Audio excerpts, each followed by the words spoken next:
सभी का स्वागत है। मैं आपके साथ अस्मिता दुबे। खबरों की ओर बढ़ेंगे। लोकसभा चुनाव को लेकर क्या सोचते हैं व्यापारी, और इसको लेकर एनडीटीवी की टीम ने सतना जिले में व्यापारियों से बातचीत की है और उनकी राय जानी है। क्या कुछ राय है, आइए देखते हैं। लोकतंत्र के महापर्व की तैयारियां पूरी हो चुकी हैं। कभी भी लोकसभा चुनाव की घोषणा हो सकती है। आज हम सतना में खड़े हैं और सतना के प्रबुद्ध वर्ग के साथ खड़े हैं। लोकतंत्र में उनकी क्या जनअपेक्षाएं हैं, क्या वे चाहते हैं इन सरकारों से जो नुमाइंदे बड़ी बड़ी बातें होती चुनावों के पहले, आखिर जमीनी हकीकत उनकी क्या है। हमारे साथ कुछ लोग हैं। क्या नाम, शुभ नाम भाई साहब? वीरेंद्र गोस्वामी। वीरेंद्र जी, लोकतंत्र का महापर्व है, क्या अपेक्षाएं हैं आपकी इस महापर्व से? देखिए, सबसे पहले तो अपेक्षा ये है कि जो एक आम जनता है और ये पूरा लोकतंत्र के हिसाब से जनता जनार्दन बन के नेताओं को चुनती है, तो नेताओं को सबसे पहले दायित्व होता है कि वो समाज की सुरक्षा की दृष्टि से, उसके विकास की दृष्टि से कार्य करे। और देखा जाए तो नो डाउट प्रतिनिधि चुनकर सेलेक्ट मतलब होते हैं और हम लोग उन्हें चुनते हैं, लेकिन जो अभी स्थिति शहर की है हमारे, उससे मैं बहुत ही डिसअपॉइंटेड हूँ। और मुझे लगता है ये बड़ी पीड़ा हर चौथे आदमी की है। कोई प्लान नहीं है, कोई कार्यक्रम नहीं है, कुछ करने का तरीका नहीं, किसी पे बात करने पे सुनवाई नहीं है। तो मुझे लगता है कि कभी कभी ऐसा होता है कि बहुत ज़्यादा बहुमत का भी असर नेगेटिव रूप में आ जाता है समाज में, और सुनवाई नहीं होने के कारण हमको बहुत सारी समस्याओं का सामना करना पड़ता है।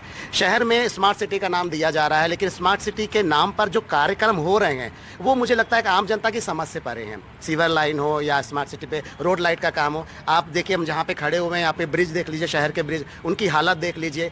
ज़रूरी नहीं है कि लीपापोती करके आप कार्यक्रम को करें। मेरा ये मानना है जो भी प्रतिनिधि चुने इस पर फोकस करें, और हमारे जो भी हो, विधायक हो, हमारे सांसद हो, उनका दायित्व बनता है कि हर किसी की समस्याओं को, हर वर्ग की समस्याओं को ध्यान दें। और स्मार्ट सिटी का जो ठप्पा ना लगे, बल्कि वो तमगा ऐसा लगे कि वाकई में इसका नाम पता चले। पड़ोसी हमारे शहरों को देखिए, वहां पर जो तरक्की है उसका कहीं ना कहीं छोटा अंश भी हमारे शहर पे नहीं है, जिसको कहीं ना कहीं अफसोस होता है। आप ये पीड़ा देख सकते हैं कि स्मार्ट सिटी का नाम तो दिया जा रहा है, लेकिन जमीनी हकीकत क्या है, आम जन की पीड़ा समझ सकते हैं। हमारे साथ एक सज्जन है। क्या शुभ नाम भाई साहब आपका? संजीव भल्ला। संजीव जी, लोकतंत्र की इस महापर्व में क्या जन अपेक्षाएं हैं? जो प्रतिनिधि चुने जाने वाले हैं, बहुत सारी बातें होंगी, क्या चीजें हैं? बार बार एक ही प्रश्न उठता है कि चुनाव के पहले बड़ी बड़ी घोषणाएं होती हैं जी, और उनका क्रियान्वयन कितना हो पाता है, उसका एक फॉलोअप होना चाहिए प्रॉपर, उस रिटर्न में आना चाहिए सब कुछ। जिस नेता ने जो भी कार्य का वादा किया है और 5 वर्ष के भीतर उन्होंने किस किस काम को किया, किस किस काम को नहीं किया, ये उनके लिए एक नेगेटिविटी के पॉइंट्स रखे जाने चाहिए। जैसे 100 मार्क्स दे दिए जाएं, और उन्होंने 100 घोषणाएं करी हैं और 10 काम किए तो उनके -90 मार्क्स आ जाने चाहिए। मेरा सिर्फ यही कहना है, पूरी की पूरी लीपापोती सामने आ जाएगी। कहीं ना कहीं मतलब इनके कहने का तात्पर्य यह है कि जन अपेक्षाएं जो हैं, जो आपने वादे किए हैं, जो बातें कही हैं, उनकी कहीं ना कहीं जवाबदेही फिक्स होनी चाहिए। हमारे साथ सज्जन है। क्या शुभ नाम भाई साहब का? प्रदीप अरोड़ा। प्रदीप जी, जो अभी लोकतंत्र का जो महापर्व है, इसको किस रूप में देखते हैं? क्या आशाएं हैं आपकी? देखिए, आशाएं दो तरह की है। जो चुनाव है, हम भारत सरकार चुनने जा रहे हैं, और विश्व में पिछले कुछ समय से अगर हम देखें तो भारत का नाम बहुत आगे गया है मोदी जी के नेतृत्व में, और उनके नेतृत्व में काम तो बहुत अच्छे हो रहे हैं। और जैसे मेरे पूर्व वक्ताओं ने भी बोला, लेकिन वो जो सारे अच्छे चमकदार काम हो रहे हैं, उसकी चमक सतना तक पहुंचने में बड़ा वक्त लग रहा है। हम चाहते हैं कि सतना में वो जो चमक है वो आए, और हमारे शहर का एक गौरवशाली इतिहास रहा है, उस इतिहास को वापस लाया जाए। और ये सचमुच एक पीड़ा का विषय है कि इतनी सब संसाधन सुविधाएं इस क्षेत्र में होने के बावजूद सतना का समुचित विकास पिछले समय से नहीं हुआ है।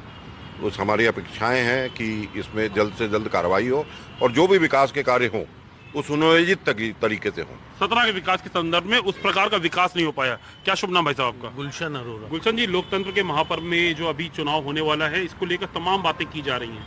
इन चीजों में आप क्या पाते हैं कि क्या अपेक्षाएं हैं आपकी शहर के विकास को लेकर? विकास को लेकर तो सभी की बहुत सारी आकांक्षाएं रहती हैं जी, और उनमें से ज़्यादातर पूरी नहीं हो पाती हैं। अब चुनाव की घोषणा होगी, इसके बाद लुभावने वादे होंगे, और इसके बाद चुनाव के बाद हम लोग भी वो जो वादे किए हुए हैं, हम लोग भी भूल जाएंगे कि क्या वादे उन्होंने किए थे और कितने पूरे किए। बेसिकली होना यही चाहिए कि जो वादे करें वो लिखित रूप से करें, ताकि बाद में जनता उसका आकलन कर सके कि जितने वादे किए थे वो पूरे किए हैं या नहीं। जो बातें की गई थी वास्तविकता में जमीनी हकीकत उनकी हो पाई है कि नहीं हो पाई है? क्या शुभ नाम भाई साहब आपका? विक्रम सिंह नाम है मेरा। विक्रम जी, लोकतंत्र के महापर्व में क्या आशाएं हैं आपकी? जैसा आपके पूर्व के वक्ताओं ने कहा कि तमाम बातें की जाती हैं, तमाम घोषणाएं की जाती हैं, लेकिन सतना के परिप्रेक्ष्य में अगर देखें तो क्या क्या चीजें आप जमीनी हकीकत क्या पाते हैं? सतना के परिप्रेक्ष्य में कहा जाए तो बहुत पीछे है। अभी सतना जिले में जो विकास की गति होनी चाहिए वो बहुत धीमी है हमारे आसपास। पहले तो मैं धन्यवाद दूंगा कि हमारे यहाँ जो नई नई व्यवस्थाएं, फ्लाइंग व्यवस्था और रीवा एयरपोर्ट चालू हो गया, चित्रकूट एयरपोर्ट चालू हो रहा है, उसके लिए मैं धन्यवाद दूंगा।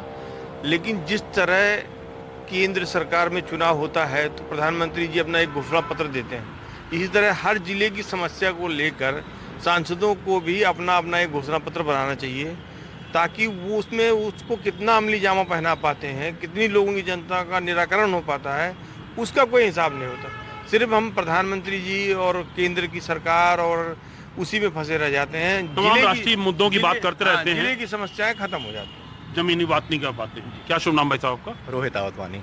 रोहित जी, क्या अपेक्षाएं हैं आपकी सरकारों से? लोकतंत्र के महापर्व में हिस्सा लेने जा रहे हैं, उत्साह है आपके मन में? जी सर, जैसे मैं ये कहना चाहता हूँ कि जैसे चुनाव होता है, घोषणाएं होती हैं, काम होता है, सेंट्रल से पैसा भी काफ़ी आता है, लगता भी है, लेकिन वो सही जगह पे नहीं लग पाता है। काम होते हैं मिसमैनेजमेंट से होते हैं, बेसिकली मैनेजमेंट नहीं हो पाता है उन सब चीज़ों का। जो भी बोला जाता है वो किया जाता है, लेकिन सही ट्रैक में नहीं किया जाता है बेसिकली। मतलब पैसे तो खर्च होते हैं, फंड होते हैं, योजनाएं आती हैं, लेकिन उनका सही क्रियान्वयन तरीके से नहीं होती है। सही क्रियान्वयन नहीं होता। अब आपने देखा होगा जितने भी काम हो रहे हैं वो बिल्कुल अनसिमेट्रिकल है, मतलब क्या बोलते हैं, अनसिस्टमेटिकल है। आप देख सकते हैं कोई भी काम सतना में हो रहा है, कोई भी सिस्टमेटिक नहीं है। आप देख सकते हैं हाँ, जो प्रोजेक्ट्स हैं, लेकिन जी वो सिस्टमेटिक नहीं है। आप कोई प्रॉपर एक इंजीनियर से पूछ लो कहाँ से कैसी लाइन जाएगी, तो कोई सामने इंजीनियर नहीं आएगा आपके खड़ा होकर आपको बता दे कि ये ऐसे ऐसे जाएगी। जिसका जहाँ से मन हो गया नाड़ी मोड़ दी, जिसने जहाँ से वैसे किया, कहीं ऊपर हो गई, कुछ भी हो गया, मतलब अपने हिसाब से अनप्लान्ड जो हो रहा है वो अनप्लान्ड हो रहा है। क्या शुभ नाम भाई साहब आपका? भास्कर चतुर्वेदी। भास्कर जी, इस लोकतंत्र के महापर्व में आप हिस्सा लेने जा रहे हैं, क्या उत्साह है आपके मन में, और सतना में जन अपेक्षाएं क्या है आखिर सरकारों से? तो जन अपेक्षाएं तो बहुत सारी हैं, जैसा पूर्व में भी भाई साहब लोगों ने बताया है। दरअसल हमारे सतना जिले में, जिला कह रहे हैं, जिला है नहीं, कस्बा ही है। जब से स्मार्ट सिटी का तमगा मिल गया तो जिला कहलाने लगा। कोई भी काम प्रॉपर ढंग से नहीं होता, कोई काम प्लानिंग से नहीं होता, कोई मास्टर प्लान नहीं है। सीवर खोद देते हैं, फिर सड़क बनाते हैं, सड़क से जोड़ने के लिए दोबारा नालियाँ खोदते हैं। कोई किसी भी तरीके का मैनेजमेंट तो है ही नहीं है यहाँ पर। दूसरी बात क्या है कि यहाँ जनप्रतिनिधि चुन के आते हैं और पता नहीं उनके अंदर कौन सा उत्साह का अभाव रहता है। वो चुनाव के पहले तो वादे बहुत सारे होते हैं, लेकिन उसके बाद सब सुसुप्त अवस्था में आ जाते हैं। हम लोग भी गलती दो गुनाहगार हैं, क्योंकि हम उनको जगाने नहीं जाते। शायद जगा के ही कुछ कर पाता हो कोई नेता, वैसा हो नहीं पाता। वैसा हो नहीं पाता।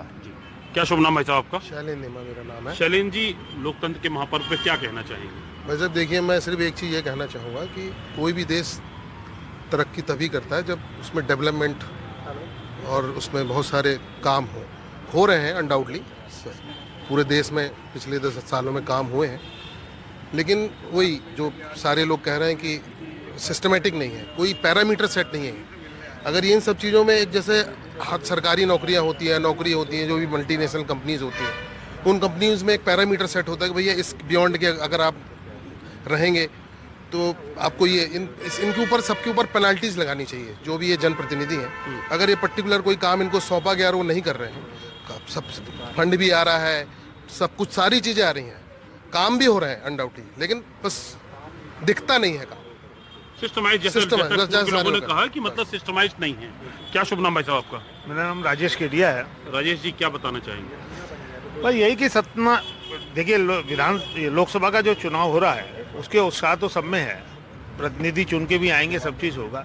मैं सिर्फ सतना शहर के लिए कहना चाहूँगा, यहाँ कोई मास्टर प्लान नहीं है, पैसा खर्च हो जाता है। अभी कहने के लिए समरिया चौक से रीवा के लिए रोड बने हुए साल भर भी नहीं हुआ है, उससे पहले उस तोड़ने का कार्य शुरू हो चुका है। अब सीवर लाइन डल रही, तो क्या मास्टर प्लान है, क्या है?